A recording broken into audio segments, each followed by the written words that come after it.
What's up mga ka-DIY? Ito nga pala may pinapaayos sa ating rice cooker, no?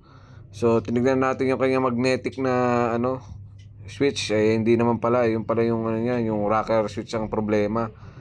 Kaya bumili tayo yan sa online, ganyan switch.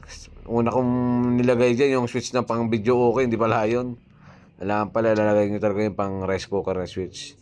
Ayan, so tinanggalan natin, nakabit na natin yung bago nating switch.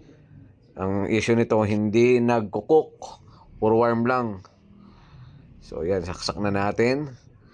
So, kailangan mag-warm na, mag-cook na siya. Ayan, warm lang siya. So testingin natin, lagyan natin ng pabigat. Pag nag-cook, okay na yung switch. O, di ba?